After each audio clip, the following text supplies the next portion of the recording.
Hello, everyone, and welcome. My name is Meena Dayak. I'm the Executive Vice President, Market Intelligence at Open Minds. I will be the moderator for your web briefing today.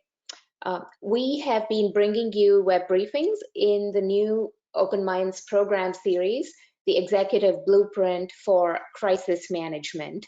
So I'm really excited about the 6th web briefing in our series today. And my colleague and Open Minds Executive Vice President, Tim Snyder, will be talking about going virtual for revenue generation, assuring that consumers and referral sources can find you.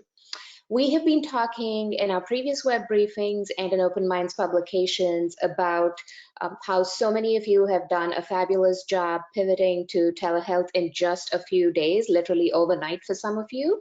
And we expect this revolution to continue even after the current crisis ends.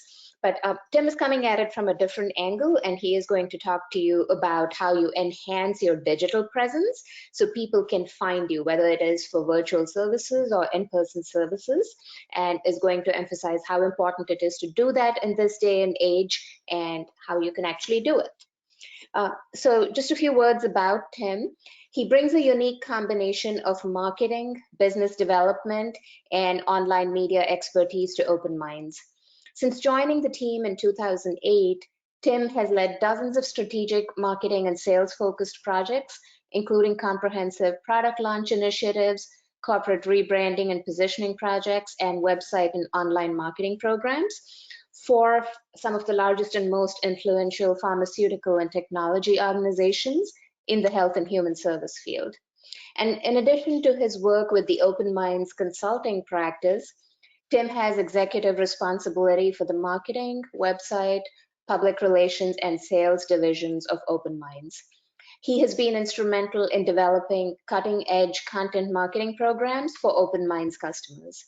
And he can translate marketing, positioning, and branding strategy into sector-appropriate content campaigns. So before I hand it over to Tim, a couple of housekeeping reminders. You cannot be heard today. Your audio is going to be muted throughout the web briefing, but we welcome your comments and your questions at any time.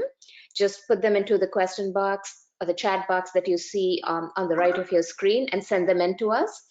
And you can also send in your questions throughout the briefing. So after the presentation, Tim will be available for as long as it takes to answer all of your questions. And the slides, as well as a recording of today's web briefing, will be available on the Open Minds website. You should get an email, and you'll be able to find the links on our website later this evening.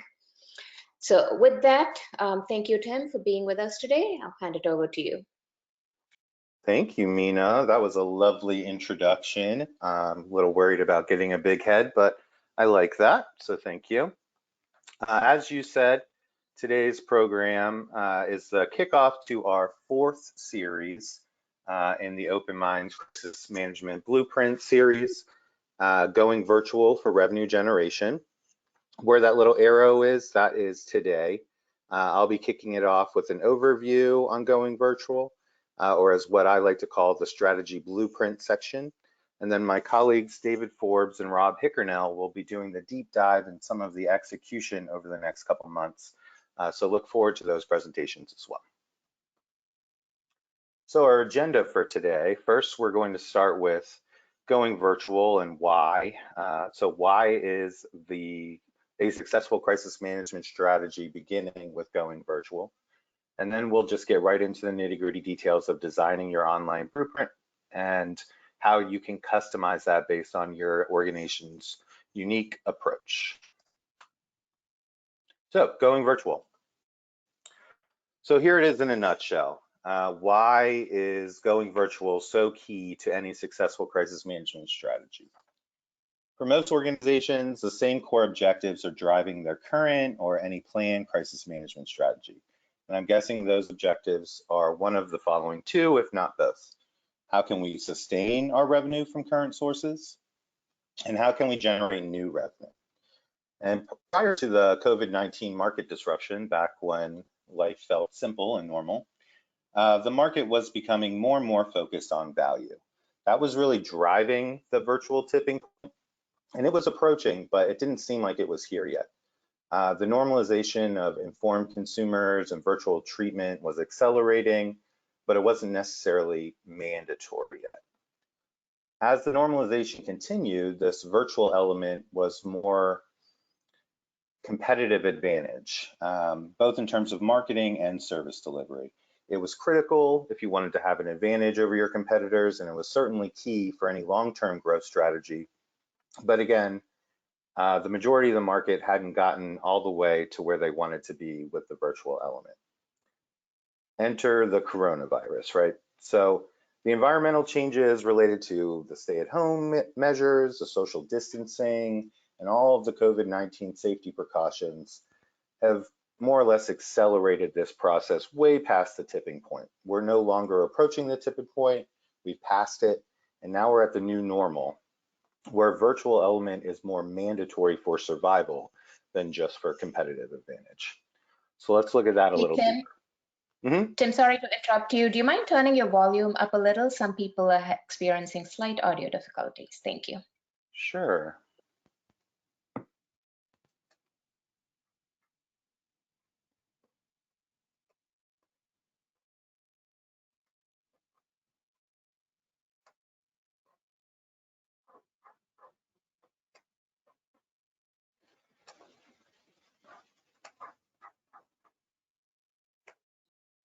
How's that? Tim, are you still there? Yeah. Is that better? Yes, thank you.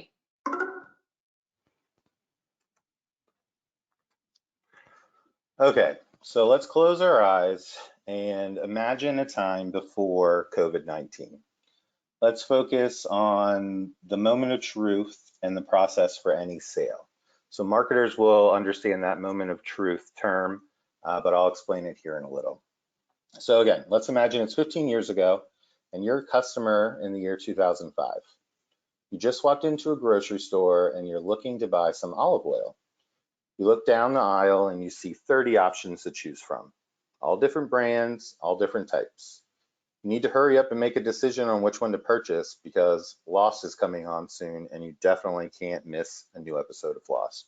It's 2005, people. So what are you going to consider? You're going to consider all the factors that came into play when making this decision in 2005. The design of the label, the position above and below the competitive bottles on the shelf, what the messaging said, what the ingredients said. The decision process that you're going through right now is what marketers call the first moment of truth. And the first moment of truth back in 2005 occurred at the point of sale. The moment of truth model captures the customer's decision-making process when buying a product, that's the first moment, experience a product, that's the second moment, and then eventually becoming brand loyal. So in this time, like I said, the decision-making process was really short. It was at the point of sale. There was limited information. The consumer or customer was not informed, and they didn't have research at their fingertips. This left marketers with a relatively short time frame to influence customer purchasing behavior. So let's move forward a little bit, but still prior to the COVID-19 market disruption. Now let's pretend it's 2019, and as a customer, you have sufficient access to smartphones and the internet to go beyond the shelf when evaluating your product options. In fact, you might not even be at the grocery store at all, since e-commerce stores like Amazon and Walmart have also become significantly more popular, serving as a viable alternative to the physical retail store. Therefore, when you needed something like olive oil, you're unlikely to go to the store to purchase and make your decision live on the spot, but you'll probably go online to search something like the best olive oil in the world, find out everything that you want before you make your decision, and then just show up at the store or go to Amazon to make your purchase. That right there, that moment, introduced a new phase to our purchasing behavior cycle, and it's what Google dubbed the zero moment of truth. The zero moment of truth kind of changed the whole thought behind the decision-making cycle. It's now more of a process or journey. Customers have so much information at their fingertips. They're just one mouse click, one finger tap, or one Siri voice command away. So there's a relatively longer time to influence a customer before their purchasing decision. If anything, there's too much information for each customer to sort through. Now, this is still prior to the COVID-19 market disruption and before we were all forced to stay at home and the internet usage spiked like we've never seen. So why is the zero moment of truth happening? Well, let's look at it this way. Do you research a product or a service online after you become interested in it? Do you ever compare prices, features, or key differences online before you make your decision? Have you ever chosen a restaurant based on a positive comment you read online or on apps like Yelp and DoorDash? Have you ever used Angies List or Facebook to remove a potential business or product from your consideration list? The moment of truth is happening online, and it's happening in the virtual world. And that is the zero moment of truth, not the traditional first moment of truth. And that is why the online revolution has become so important to marketers around the world. Now, enter COVID-19.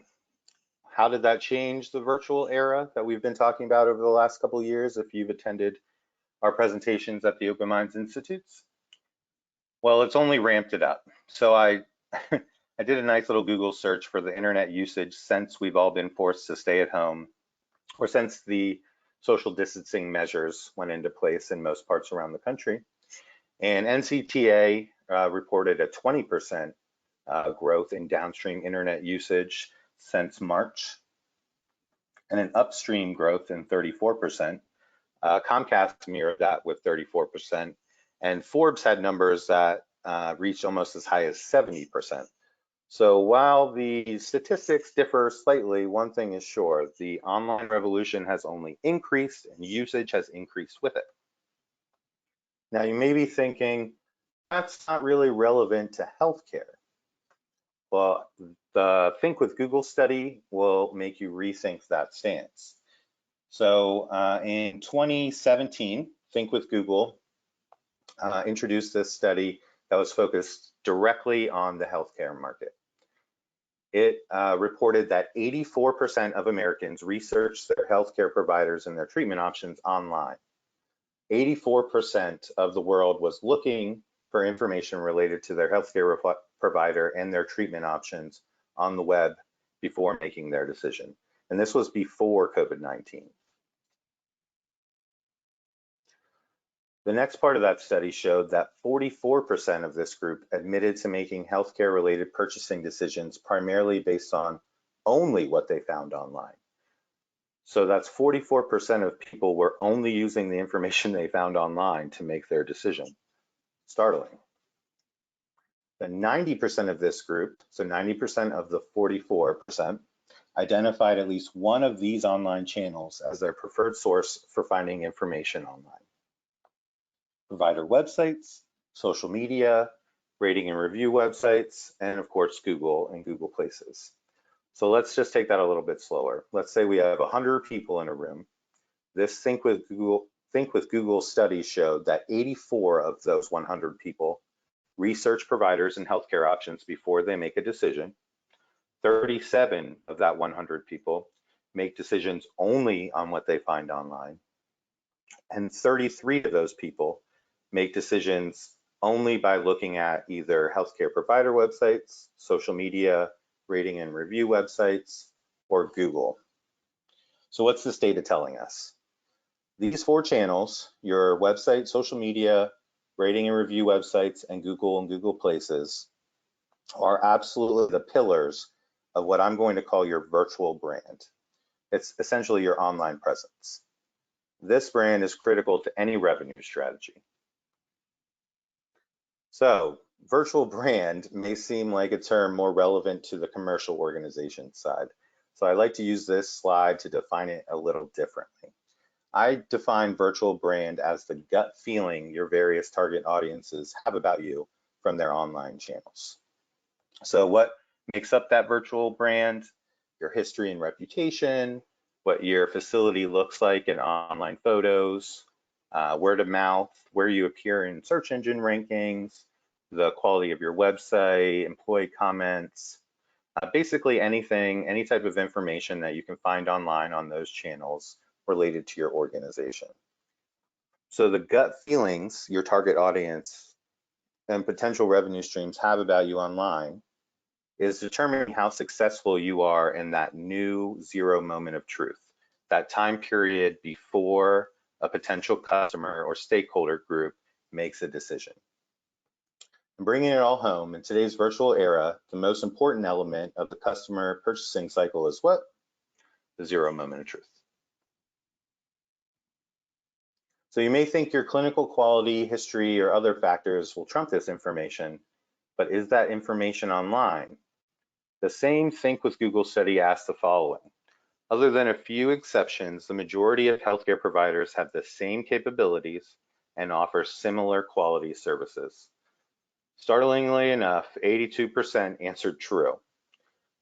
For those that answered true, which was almost everyone, on a scale of 1 to 5, how much effort would you put forth to find a healthcare provider that you perceive to be better than the majority?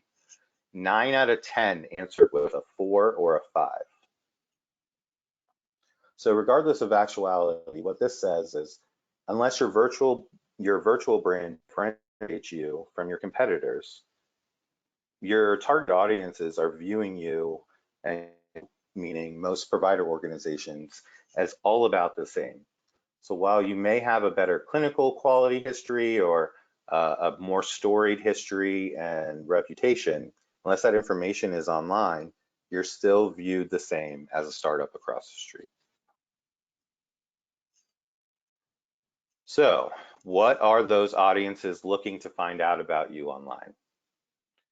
How do your costs compare to competitors? How does your quality of care stack up? What do your patients and your patient caregivers say about you? Is your facility safe? What is your performance of your clinical staff? If you can answer these questions, or if potential customers can answer these questions for themselves by looking online, you can change their mind. You'll no longer look like every other provider. You'll have a chance to differentiate yourself from the crowd because of a strong virtual brand. So hopefully I sold you on why having a virtual brand, going virtual, is so important in today's day and age. If I didn't, I'm guessing you're probably going to drop off right now, but I don't see too many people doing that. So hopefully I did a good job. Now I'll get into how you can design your own online blueprint. So this is more, how can you build a unique online strategy based on your organization? Not everybody else does. And we'll use the Open Minds best practice approach to do that. So step 1, know your audience. If I had to weigh all of these steps against each other, I'd weight step 1 as 3 times more important than the rest. Everything that we build from here on out is important, but it's only going to work if we know who we're targeting and who we're talking to. So step 1, identify and prioritize your organizational objectives. This is essentially starting at the finish line. So the first step to any blueprint design strategy or online marketing plan is to identify your objectives, your goals, and your target customers. Having a great website with a lot of web traffic, tons of social followers, does not mean that you have a successful virtual brand or successful online strategy. Your objectives for your online plan should link directly to your strategic plan or any revised crisis management plan in situations like today. Achieving organizational strategic objectives such as securing new health plan contracts, improving your clinical talent, retaining your top positions, acquiring new profitable service M&A will all lead to increased revenue, but each of those requires a different online strategy. That's why it's so important to first start by identifying your objectives. If you know these objectives, you can easily identify the target audiences that you want to tailor your online efforts towards. And that's the next step. So step 2, identifying all your potential key stakeholder groups. And this is your target audiences. When I present this live, we usually get a lot of questions about some of these audiences, because I'm guessing that you haven't always viewed prospective employees or other providers as your potential key stakeholder groups or target audiences, but they are. It all links back to what your objectives are. If your objective is to increase your clinical staff or the quality of your clinical staff, your target audience is your prospective employees. If you're looking to acquire new service lines that are profitable, your target audience is specialty treatment providers. And knowing that ahead of time, you can build a strategy that's more tailored to that audience instead of trying to speak to the whole world at once. So in step 2, we just want to list out all of our potential key stakeholder groups, because in step 3, we're going to match them up with our objectives. So hopefully you can identify from your strategic plan or your crisis management plan what your main objectives as an organization are in priority order. You can list those out, and then you can match them up with the target audience that they best apply to. And we built this little chart that will help you prioritize and weight your strategic objectives and your stakeholder groups by priority, weight, and importance. So you can use this chart. The slides will be available, as Mina said, after the presentation. We'll send them to you in an email. We also have a little handy spreadsheet tool that you can download as well. So on the left side, your organizational strategic objectives. Hopefully you have a priority order built into your strategic plan. In the middle column, what are the stakeholder groups associated with each one of these? Could be payers and health plans, provider organizations, state and local media, donors, whatever the stakeholder groups are that apply to those objectives. And then you can weight them by importance or revenue potential. So here's where the revenue piece comes in. While all of them may be associated with revenue generation, my guess is that some will have a more direct correlation to revenue, or at least a speedier correlation to revenue. And here's where you can weight those a little bit higher. And then you can use this chart to determine how to spend not only your budget, but also your resources. If we were live right now, I would have already had a question of what do I do if I have a way smaller budget than anyone else? So the answer to that is simple. Whatever your budget is, you just need to allocate the resources according to your objectives. If it's $1,000 budget, and you identified objective 1 as the most important and you weighted it 30%, $300 of that $1,000 should go towards that channel and down the line. So we know our audience now, we know our objectives. Now we need to try to understand our audience. And the way we do that is a marketing technique called creating a customer journey map. So before you can build that strategy, you need to think like you are your target audience.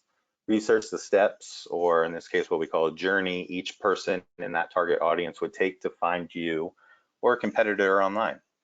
Map out your customers' expectations, what their concerns might be, their state of mind at the time, and what your desired outcomes are during this journey. Call out the steps of the journey that most impact their overall experience in either a positive or a negative way. These are the moments of truth. So these are the most important parts of that journey. Where could they rule you out? Where could they make a decision that will eventually impact your revenue in a positive way? And then cross-compare your online strengths against this customer journey map, and you can find where your gaps are and where you need to make improvements. This is like starting a baseline of what you have versus what you need to make your target customer happy. So when you make this map, there are some key questions that you'll want to make sure you can answer. What information will my target audience be looking for? What are the most popular online channels and methods my target audience uses to find this information? This is the most important piece of the customer journey map in my mind, because it helps you identify which online channel is the most important to invest your resources in. If you find that you're trying to reach prospective employees and the main channels that they use to make those decisions are Glassdoor or LinkedIn, you want to spend the majority of your resources on those channels, not just your website or your social media. It's important to know which online channels the specific target audience you prioritize uses, so you're not wasting your time or your money in other areas. You also want to answer, what control do I have over the online channels my target audiences use? If the most important channel happens to be Angies List or a health plan network website, you may not have as much control as you would like, and you want to know what you can do to impact that channel upfront. And of course, the moment of truth concept that I'm going to continue pushing. Where are those moments of truth in this process? Where are those key points where we either can be getting a green light, that we're positively influencing them towards a decision that we want, or we're creating a red light where they rule us out?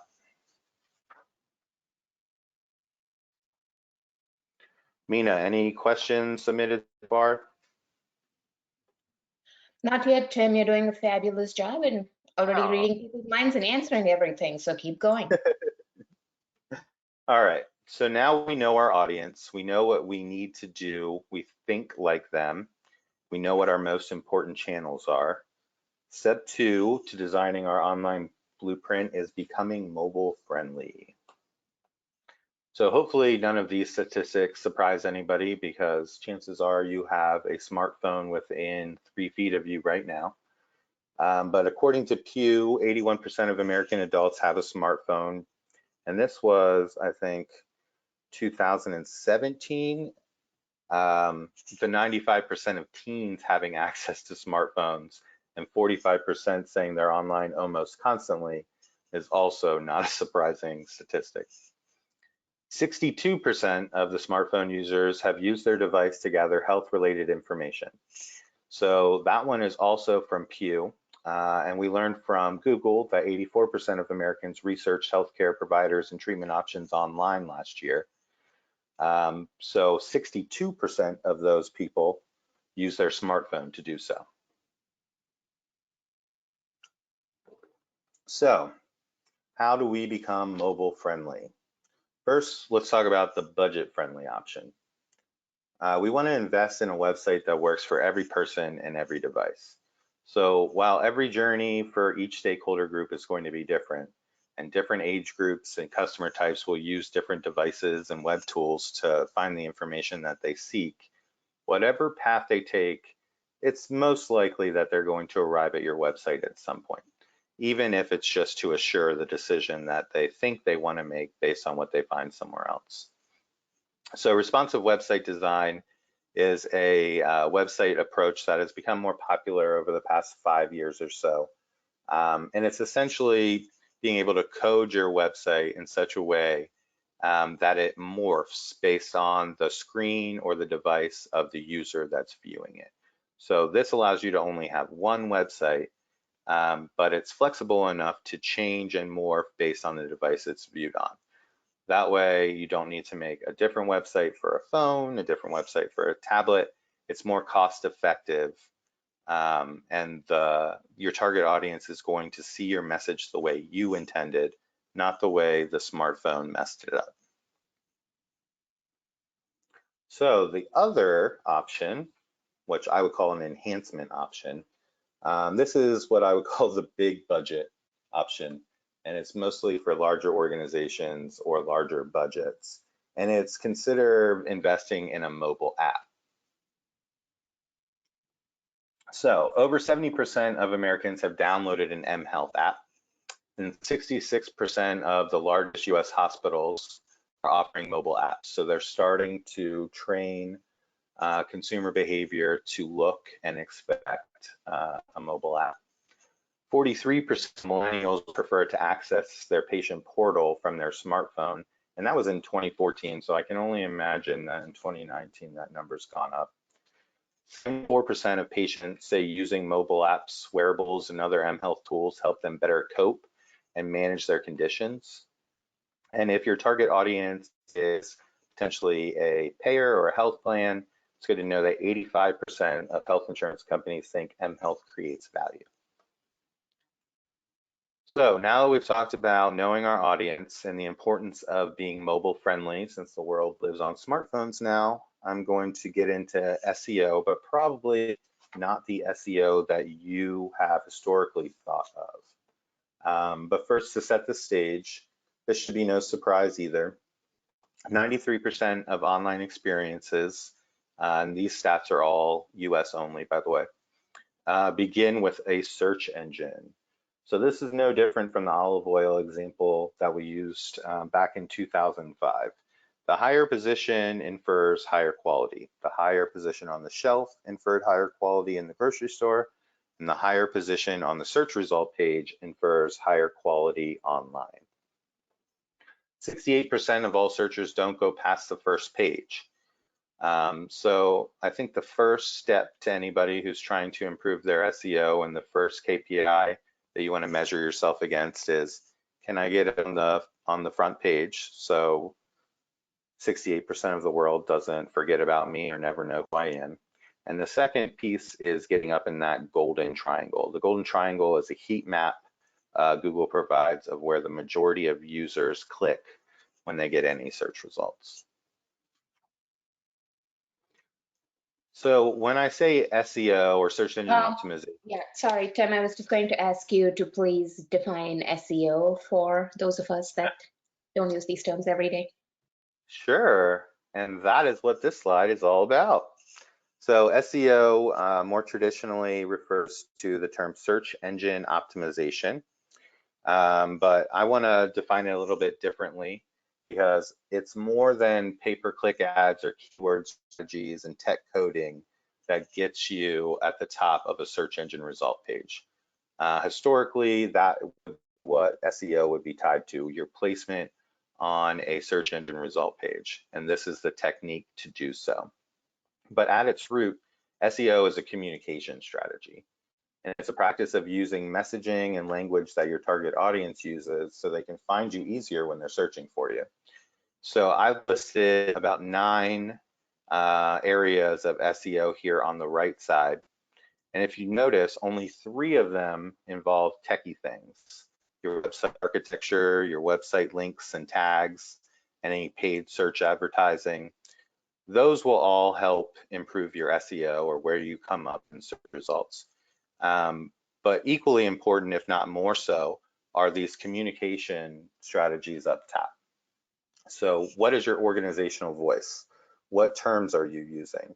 How do you describe the services that you offer? Your marketing information, the keywords associated with what your potential target customer might be looking for. Your PR and corporate messaging, is there a consistent message going out about your accomplishments and what you're doing that your target audience can find? Your content and your thought leadership.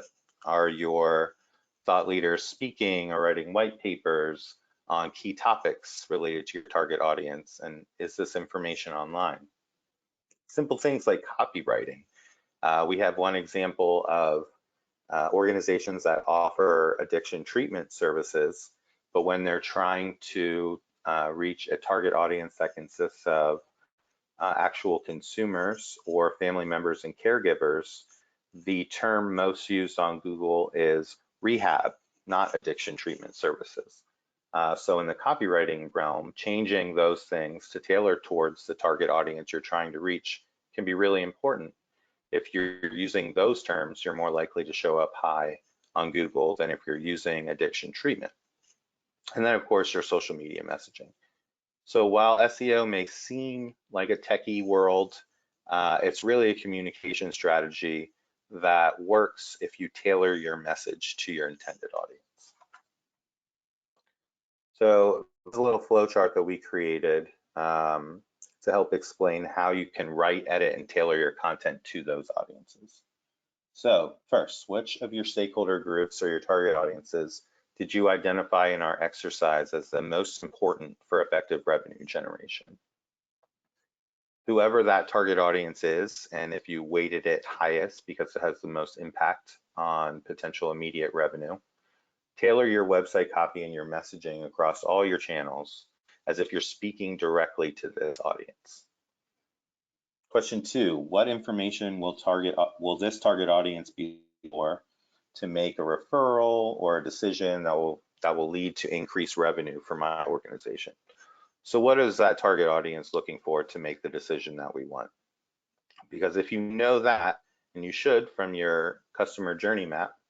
You can optimize your website navigation, any of your landing pages, and any of those online channels we identified as most important to ensure this information is the information that's most easily found. You can also allocate the majority of your resources to the online channels that this target audience uses to find it, because that will be the best spend of resources to get the revenue generating decision that you want. So the second part of embracing SEO is having a long-term mindset. So this is the SEO Pyramid. This is a popular graphic that's used in SEO channels and marketing websites across the web of really achieving the pinnacle of optimal SEO. This is a long-term structure. So this is a long-term process, and it all starts here at the bottom with those foundational pieces. It goes back to being able to access quality content, having the text right, having the URL structure or website address correct, being able to link to it from within your website, and the keyword research and targeting that was so important with the communication strategy as well. Those foundational pieces are so essential that until you have those right, I wouldn't even worry about the top two pieces of the pyramid. Having the right keyword research and targeting and the right websites set up is so much more important for positive SEO. You shouldn't even be focusing on going viral or having the right social tweets until you have that foundation right. And you can work on that throughout time, because getting those bottom elements right up front will provide immediate returns. Now, while you're working on that long-term strategy, you can supplement what you're doing with PayPerClick. So a lot of you may have experimented with PayPerClick. Essentially, it's a text advertising placement in a high click area, so somewhere in that golden triangle of a search result page. Advertisers identify the search terms where they would like a text ad to appear, and they pay Google essentially whenever somebody clicks it.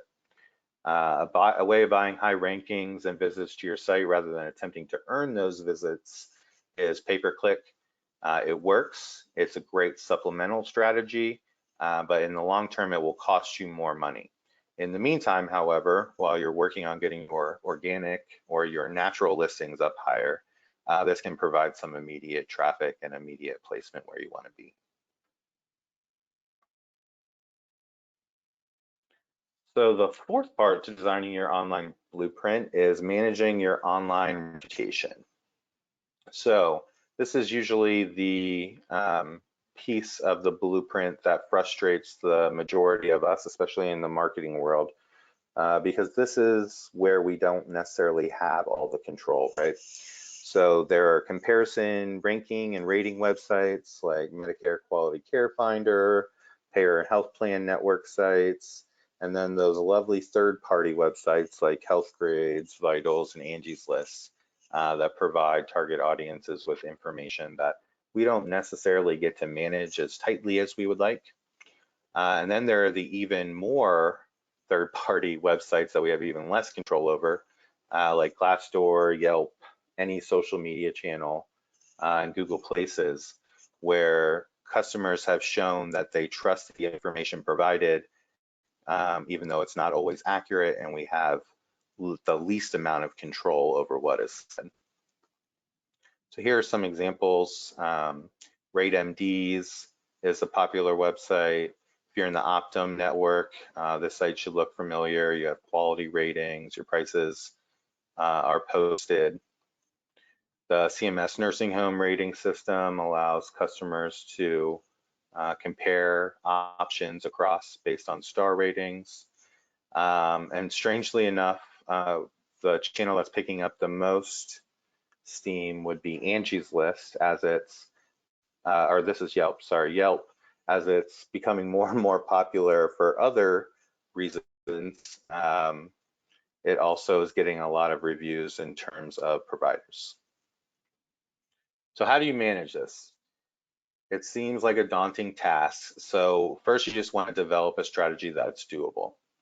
Manually and continuously monitor the websites that are most utilized by your target audience. So this goes back to knowing the target audience and the key stakeholder groups that you're trying to reach, right? Because if they're the most influential channels and those are the ones where the zero moment of truth are potentially happening, those are the most important to our success. So if you can only manage pieces of your online presence, weight them in alignment with your chart with the prioritization from the first section. I did want to point out that ignoring negative comments, reviews, and ratings only strengthens the effect that they have on your online brand. So that information is out there regardless of whether you're managing it or not. So if you're not doing anything to combat any negative review or negative comment rating online, it's only going to be perceived as even more truthful than it already is. A hint that we like to suggest, it's not perfect, but it's helpful. It's something that we do at Open Minds. We have Google alerts for the key terms, names, and services that we offer. So we get an email every time that they're mentioned in an important channel, or in this case, the less important channel if you cannot manage it manually yourself. We find that it catches about 70, 80% of what's said about us online, and especially if you're resource strapped, that 70 to 80% that you get directly from Google in your inbox every day can be really helpful. So Tim, just to clarify that, you said don't ignore the negative comments. Does that mean that we should go to the same online forums where people may be posting negative comments about us and offering an explanation or an apology or trying to deal with it offline? What would you suggest? So every one of those channels will have a different platform, a different process, and a different way that you can manage what is being said. So in this next slide right here, I think I go into it a little bit. While it may be a ratings website done by your health plan or CMS, you may have less control over in terms of management. You can use that information to help guide your strategic implementation of an improvement process plan. So if you're getting poor clinical reviews and ratings, you at least know where you can address that so the trend can turn from downward to upward. On things like health grades or vitals, where actual negative comments can be posted, there are direct processes in place to challenge those. If the comment being said is 100% untruthful, you can submit a complaint and go through a process of proving that so it's removed from the site. Each channel is different and has a different approach to being able to manage it. And that's why it's important to have what I call an internal shortcut of what to do in each situation. And the best way to do that is a response chart. So a response chart outlines what to do and say in 90% of the situations that can significantly improve response time while limiting risk. So about 90% of these are going to be very similar situations. A poor rating, a poor comment, an untruthful comment that's said about X, Y, or Z. If your organization creates a response chart that says in this situation is said about this person, do X, in this situation, and this is said about our organization, do Y, and here is our boilerplate response, it can be more doable and one person can make the right decision the majority of the time based on the flowchart and still respond in a short time period without being very risky to the organization. Now, in 10% of those situations, you want the response chart to say alert X person. So this is a situation that is higher risk, it's more unique. We want to handle this at the executive level, so we need to be alerted immediately. So the one key that I would point out though with any flowchart is you do want to be appropriate when responding or refuting these false claims. So you want to go through the official channels. You want to use facts and truth to refute any false claims. You don't want to make the situation worse by engaging in a back and forth battle with anybody. So that goes back to your question, Mina. Do we want to respond to every comment about us online? Absolutely not. We want to diffuse any situation in situations where the comment seems risky or there's a potential health concern related. We want to take that conversation offline. But those are the 10% situations of what happens typically. The 90% of the normal situations, we can put a process in place to handle at the time. Is that helpful? Very helpful. Thank you, Tim. So I will pause. Well, I guess we're near the end, so I guess we can do questions on this section. Usually there's a lot of questions about all of the legality and responding to things and the risk management piece, talking to consumers directly. Of course, I don't want to recommend that you do that. I'm going to stress that again in any inappropriate way. This is more or less following the processes of the channel that is in place to refute false claims and improve your overall reputation online.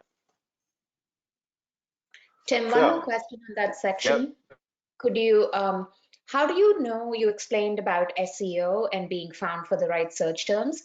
How do you know what your target audience is searching on? Is there a place where I can go and figure out, hey, this is what they look for when they look for a healthcare provider, or they help with mental health or addictions? What's the best way to come up with a list of keywords that you want to be found for? That is a great question, Mina, and one that I forgot to mention, so thank you.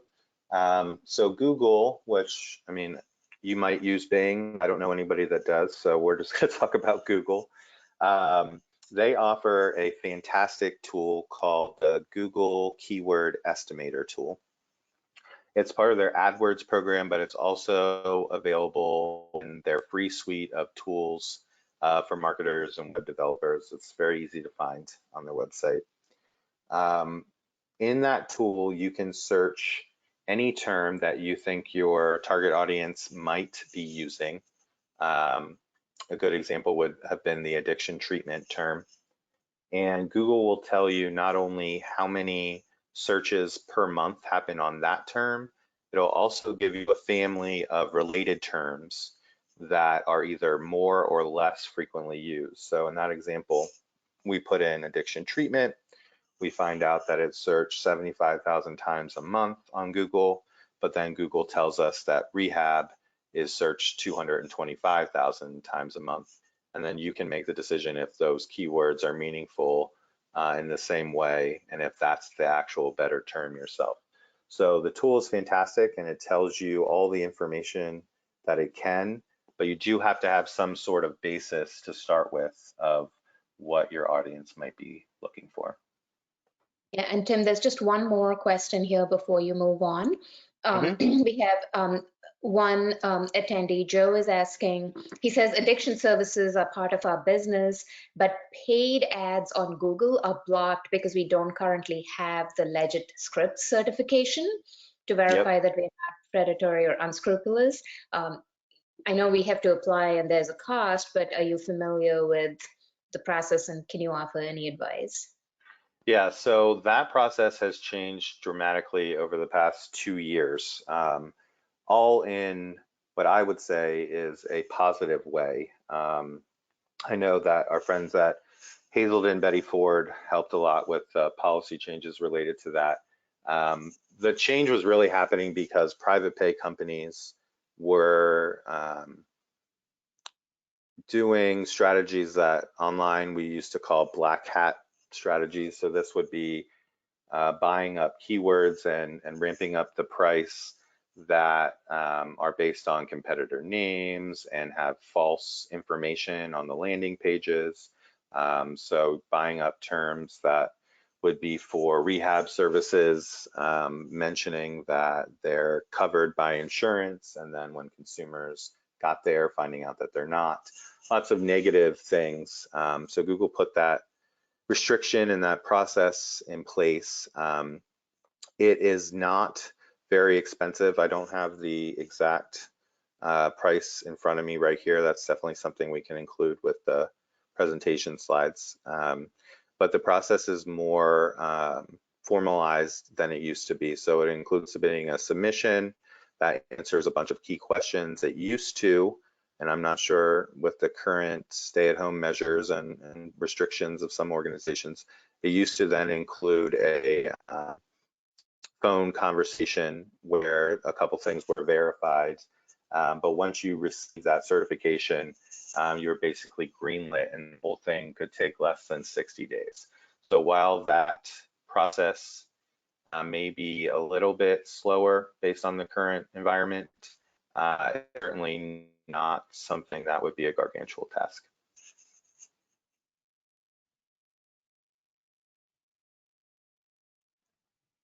Anything else, Mina? We'll save them for the end, Tim. Would you like to go ahead and give Sure. us more of that great content? Man, you're gonna inflate my head here. All right, step 5 to our online blueprint is focusing our social media efforts.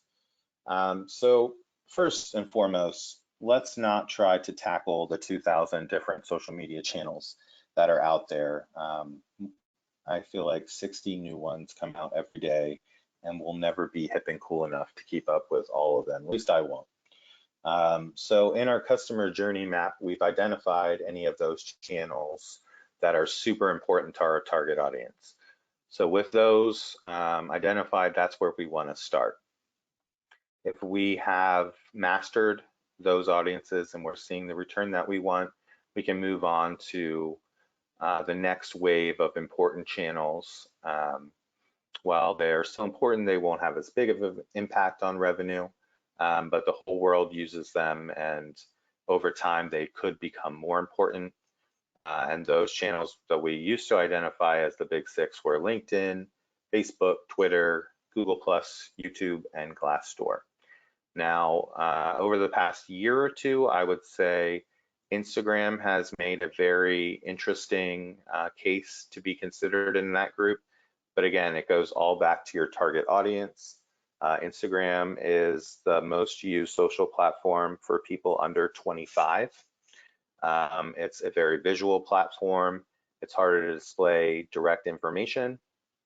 But I will say companies like Talkspace and Brightside, they have extremely high investments in paid social media campaigns on Instagram because they are trying to reach a target audience that is looking for treatment virtually outside of their typical provider or health plan or insurance.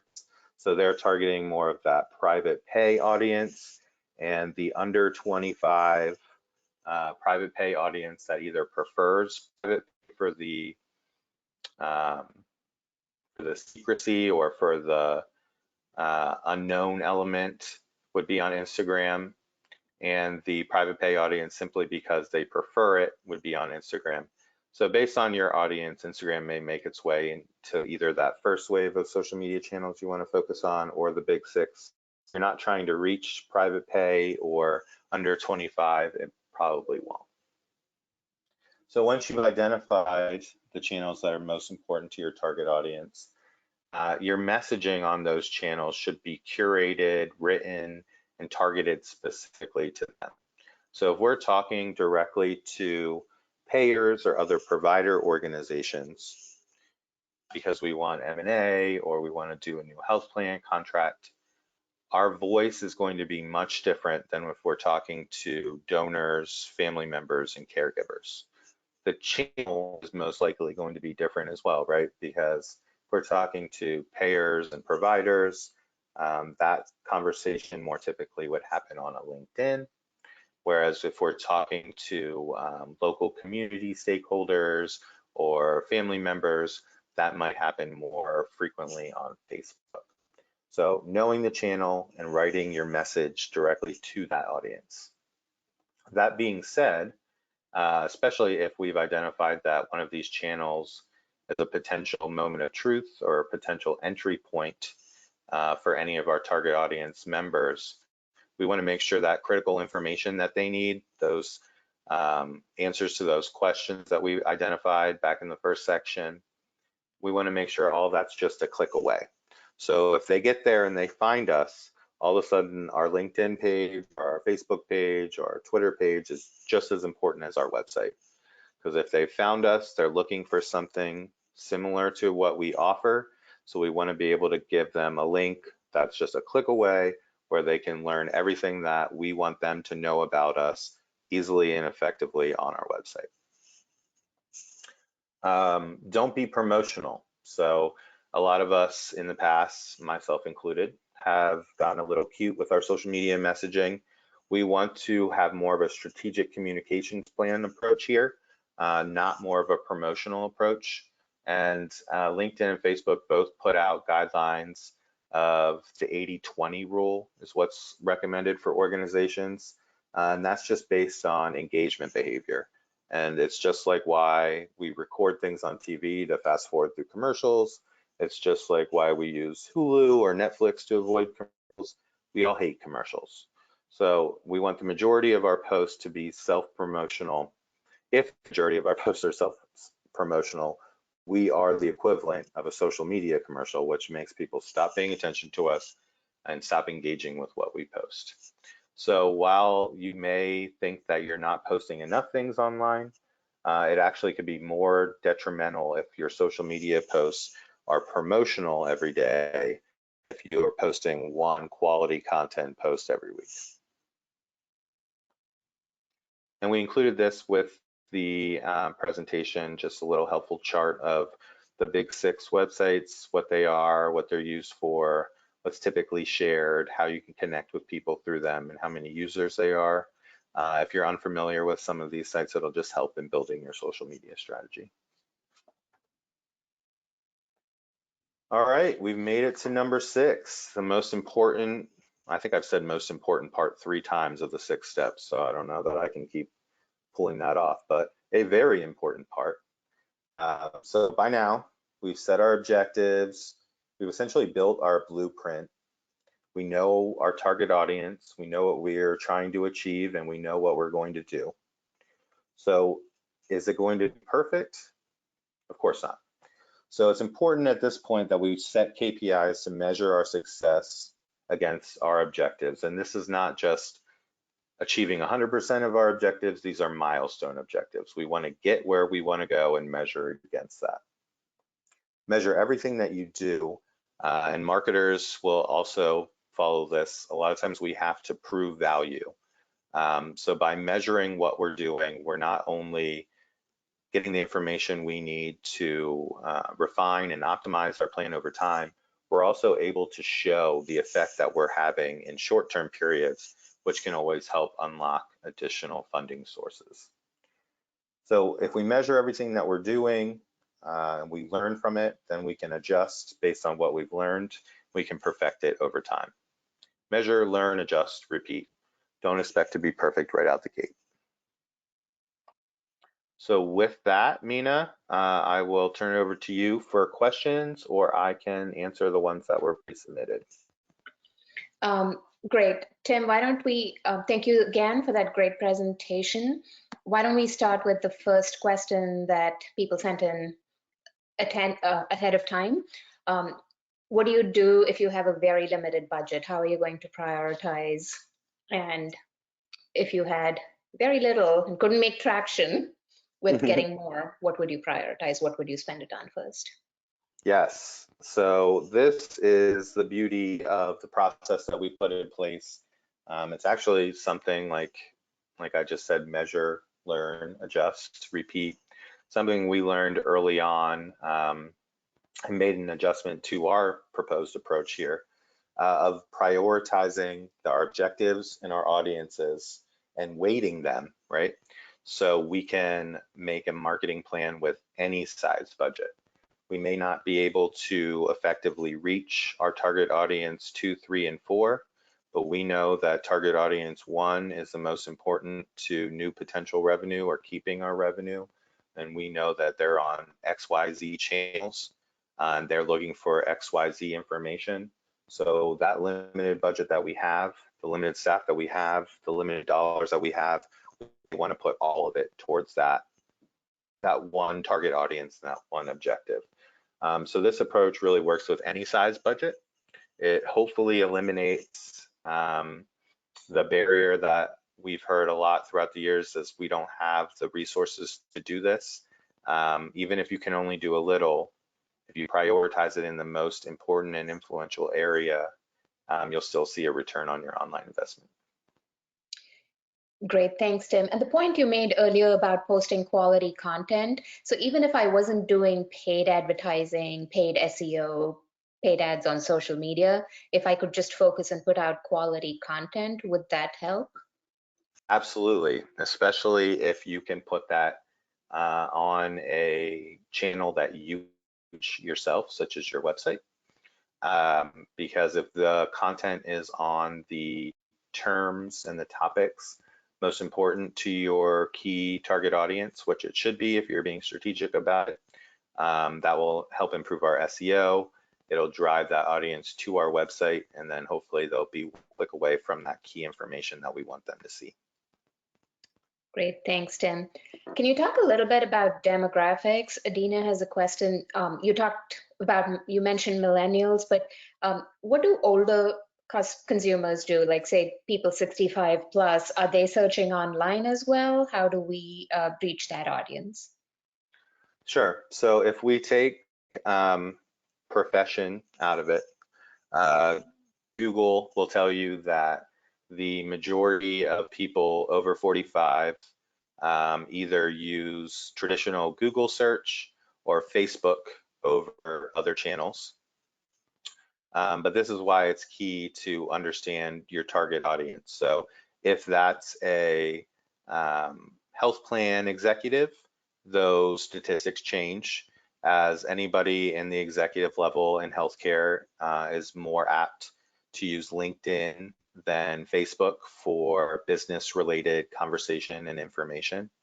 If it's a family member or caregiver or a direct consumer, then Facebook and Twitter jump back up into the more used platforms. If it's a community stakeholder group, PR, those channels are going to change based on the business role of that person. But traditionally, older, and the data was only 45 and up. I don't have 65 and up, but 45 and up is Google and Facebook. Thanks. And along with another interesting question was just sent in by John. How effective is it, and should you be putting geographic information on your site, like what cities and counties and states you're offering services in? Yes, that is a great question. So when we identify our target audience and what they're looking for, most likely if they're looking for services, they're looking for services in their area, unless they're looking for virtual services or telehealth related services. So including your city or an area, if that's a popular used term in the state that you're in, maybe it's downtown, or in Pennsylvania, we call the area that Gettysburg is in, central Pennsylvania. Including that in your keyword strategy is always a great idea. Those in pay-per-click, those terms cost a lot less than broader just mental health services. Mental health services plus Atlanta is a lot more cost effective than that. It also helps Google target the search results based on if somebody's using a smartphone and they have their location on, and it helps you reach the people that you're most likely talking to. So especially in a situation where you're trying to reach consumers or family members, and you only want to talk to people within distance of your organization, it's a great strategy to include your region in that. Right, and I know that even if I'm on my laptop and browsing and trying to access information, it always asks, Google would like to access your location. Do you allow it? Yeah, Google knows way too much, but in this situation, we'll try to take advantage of it. Great. And can you review the point you made on one of your earlier slides, Tim, about how can you be proactive about improving your performance on all the key digital channels that you mentioned? I feel So like you've covered it already, but Cameron was just wondering if you would review that one more time. sure. So if we identify the channels that our priority target audiences use the most, if possible, those are the ones that we want to monitor meticulously. So meticulous is kind of a broad term, right? So it's more about what is your organization capable of? Can you look at them every day? Can you look at them every week? Whatever the higher end is, you want to do that part manually because those most important channels are going to have the highest impact on your potential revenue. For the other channels, or the ones that we may not have enough resources to check manually, that's where I suggested things like Google Places or Google Alerts, and a less frequent manual strategy. Maybe those we check once a month or once a quarter. Again, whatever's doable, because any review management strategy is better than none. And then the second part of that is having your response charts. So when those are checked, or when Google alerts you that something was said or done in one of these channels, you follow that response chart, or the person that we designate to manage that follows that response chart and can either alert us if it's a critical situation that there is no standard response for, or just take care of it using the standard response chart in a minimal amount of time in a less risky way. Great, thanks, Tim. So who does this job?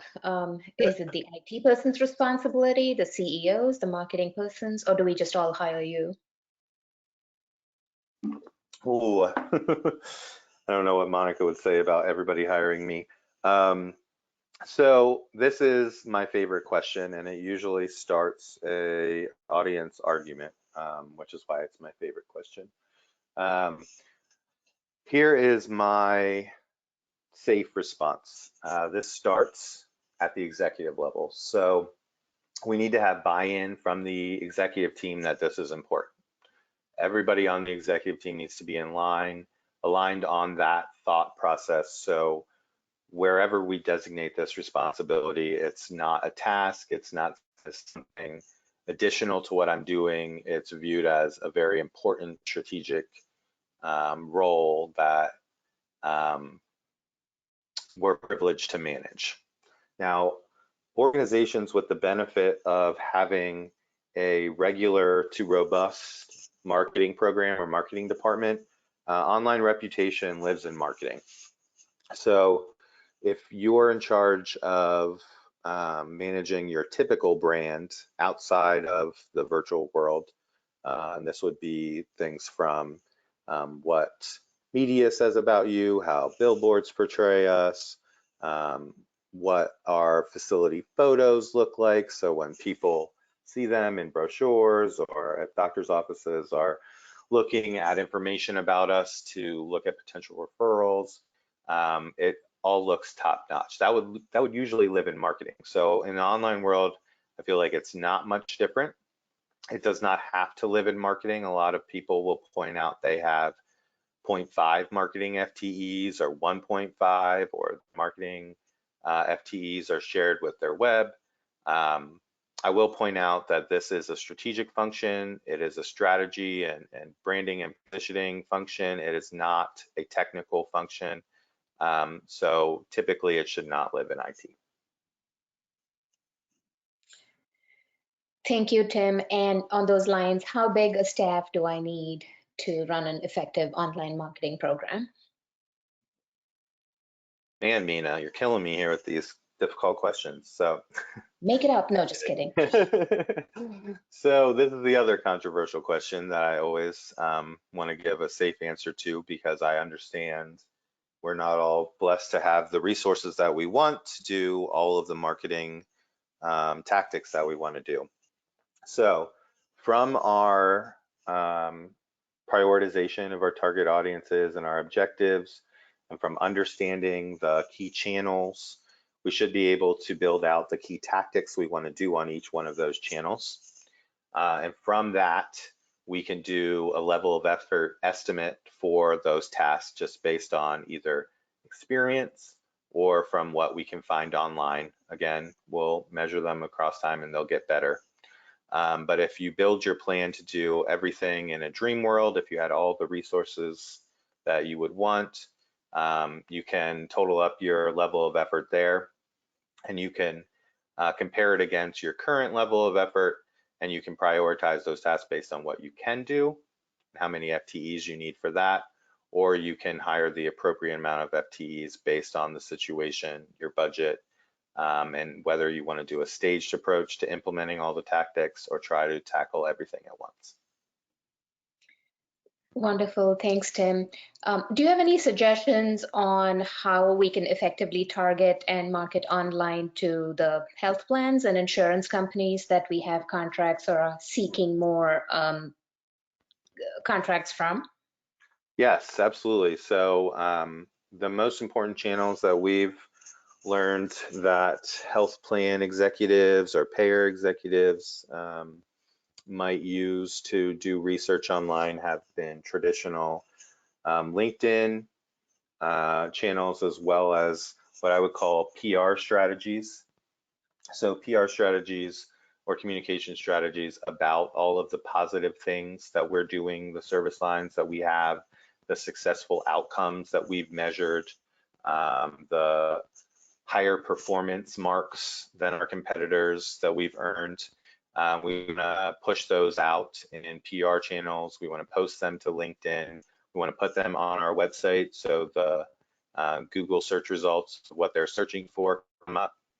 And we want to just tailor the information that we're putting out through that communication strategy based on the information that we know that they're looking for. So if they're looking to build a priority network or a smaller piece of their network and you're in their network, we should know what performance measures they're looking for.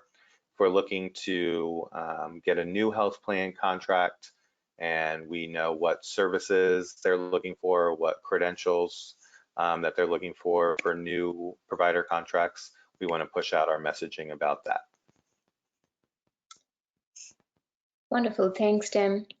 And I am not seeing any more questions that we have not addressed.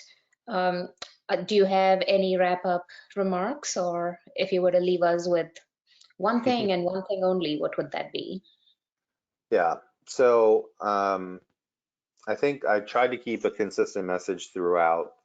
Do what's doable, prioritize, and know what's most important. Trying to go from 0 to 100 with your virtual brand or your online marketing strategy will be a daunting task, and something that most likely will result in stress and failure and abandoning the plan, right? So always take small steps, always prioritize where you can make the most impact and just tackle what you can. Any online strategy and plan will be more helpful than doing nothing at all. Fabulous. Tim, thank you again. This has been a great web briefing, and I hope people got as much out of it as I did. Just want to remind everyone that the slides and recording from today's briefing will be available on the Open Minds website to all of our members with elite level access, and we will send out an email as well with links either later today or tomorrow, so you have that in your inbox. We also invite you to sign up for our future web briefings. We have about 30 of them left between now and November, and we've got information for you on every realm, from virtual services and virtual marketing to revenue maximization, managing your cash flows, and preparing for post-crisis sustainability. So I am sure you'll benefit from all of them. Please tell your colleagues. And our next web briefing is on Tuesday, May 5th. We are going to be talking about how some autism providers have made the pivot to telehealth and what challenges they are facing. So please check our website. You'll get emails as well, and do register. And we hope to see you again next week. Again, thanks, Tim, and enjoy the rest of your day, everyone. Thanks, guys.